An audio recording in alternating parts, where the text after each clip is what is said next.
Hey, welcome back. So I had a blast over the past couple of episodes talking about the classic arcade games of the 80s. But what did we do when we weren't mashing the fire button or creating with our spirographs or rescuing astronauts with our vertibird?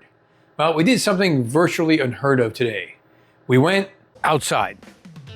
Welcome to Flashbacks and Fun Facts, and today we are diving into grass stains, bruised knees, and the glorious chaos of outdoor games. So let's start with Dodgeball. No batteries, no quarters. All you needed was one of these, or several of these. Skills required: throw, catch, and of course dodge. Now, the version I played the most was called Bombardment. Usually played that on a basketball court or a tennis court.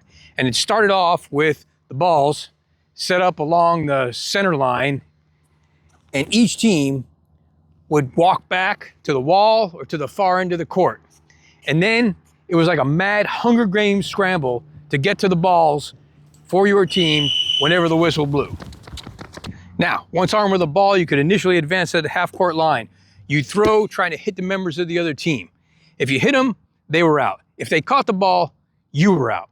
And at some point, when enough people had been eliminated, the PE coach would blow the whistle and you could advance to whatever you call this line or the foul line on a basketball court while your opposing team cowered against the back wall and the melee was on. The game was actually banned in some schools for being too aggressive. Translation: too much fun. These dodgeball weapons had a much less aggressive use as well. Kickball. This was for kids who could not swing a bat but could punt a ball into orbit.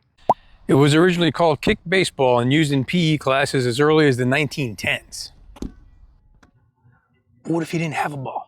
No problem. There was still hide and seek, the original 15, stealth game. 20. No respawns, no radar, just your buddy hiding in the trash bin for 45 minutes. The game dates back to ancient Greece. So yeah, Socrates may have actually counted to 20 and yelled, "Ready or not, here I come," in Greek, of course. Next, red light, green light. One person, the traffic light, yelled green light, everybody ran, and then they yelled red light, turned around. Red light. And if you're caught moving, back to the start, you little lawbreaker. Object, get the traffic light. This game taught us two things: how to freeze like a ninja, and that your friends will tackle you just to win the game. And versions of this game existed around the world. In Australia, it was called Statues, and in Korea, it was called Mongangwa, Flower Has Bloomed, which sounds adorable until you realize it was basically Squid Game for kids. And finally, tag, cardio for fun.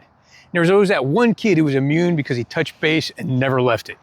You know, the longest game of tag went on for 30 years. You can Google it, and they even made a movie about it, which probably preserved the relevance to this game for at least another generation. Or two. These games weren't just fun. They were our first taste of strategy, teamwork, and occasionally revenge. And the next time somebody says nobody plays outside anymore, walk up to them, tap them on the shoulder, yell, "You're it," and then run. We'll see you next time.